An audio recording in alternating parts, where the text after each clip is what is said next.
Welcome to our paid class series. Today we are going to discuss about febrile seizures. Now we're going to start with a definition. Febrile seizures are seizures that occur between the age of 6 and 6 months with a temperature of 38 degrees or higher that are not the result of CNS infection or any metabolic imbalance. They occur in absence of history of a previous febrile seizure, and most children make complete recovery with no neurological sequelae.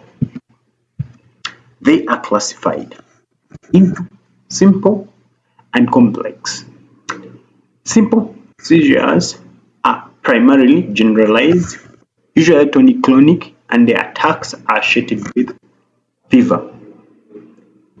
They are the most common type, last from a few seconds to 15 minutes, and do not reoccur within 24-hour period. Whereas complex seizures last longer than 15 minutes and mostly occur more than once within 24 hours and may be localized to one side of the body. What are the features of febrile seizures? They include the following. They are usually generalized. So if you get a focal seizure, most likely it's not a febrile seizure. They last less than 15 minutes, and there is a brief post-ictal period of 30 to 60 minutes. There is complete neurological recovery, no sequel. We have seen this at these children. They recover completely without any neurological abnormalities, like maybe distorted or disorientation, distorted behavior. Then you have usually happen once in a single illness. So if the child has malaria, it will occur during that period of malaria. So it's a single illness malaria, and that's when you're going to have this febrile seizure, and it occurs once. So if you treat this malaria and the fever subsides, the seizure is terminated. Then they have a tendency to reoccur during the next febrile illness. Having no risk factor carries a recurrence risk of approximately 12%, and having one risk factor has a recurrence rate of 25 to 50%. So now let's look at the risk factors for recurrence of febrile seizures. We have seen that if you have one risk factor, there is a risk of recurrence of 25 to 50%. So what are those risk factors? One, you have age less than 1 year.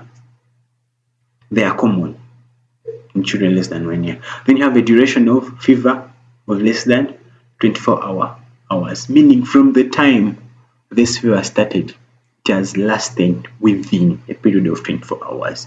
Then you have fever of 38 to 39 degrees as our third major risk factor. Then you have minor risk factors like family history of febrile seizure, family history of epilepsy, complex febrile seizure, male gender, lower serum sodium at the time of presentation of this child or infant. Then you also have genetic factors that predispose these children to having risk factors, to having seizures. You should know that many of the genes predisposing to febrile seizures remain unidentified. However, genes associated with febrile seizures include SCN1A, SCN1B, SCN9A, Then also in terms of other etiologies, a between dysregulation between pro-inflammatory and anti-inflammatory cytokines have been associated with febrile status epilepticus. Now let's go and look at the do's in children with febrile seizures. One, you have to place this child in recovery position. You clear the airway for any secretion of food particles that are there to prevent aspiration. Then reassure and calm the parents, because most of these parents are anxious, fearing. You calm them down. Then you stay with the child and observe how long the seizure lasts and any atypical behavior. And then you do gentle, tepid, spongy. Then what are the don'ts? Don'ts in children with febrile seizures include avoid forcing food or drinks or other objects into the mouth of the child who is actively convulsing. You may bring about choking. Then also do not attempt to restrain. The tendency maybe to want to tie this child on maybe a bed and what. No, you bring about injury. You don't do that. So now let's look at the evaluations and investigations to do for these children. One, history and physical exam. Each child who presents with a febrile seizure requires a detailed history and a thorough general and neurological examination to rule out the cause. Then you have to know that febrile seizures often occur in context of otitis media, bacterial infection of the ears, then Rosella HHV6 infections with enteroviruses, Shigella, or similar agents. All of those agents that tend to raise the temperature and to bring fever in children. That's why you need a detailed history.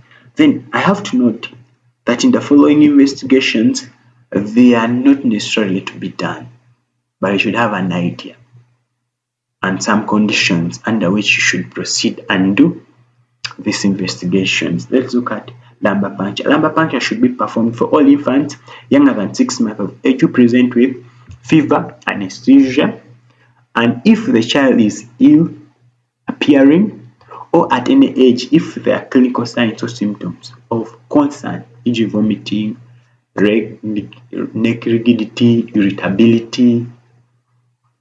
Then also if you're seeing signs of meningitis in this child.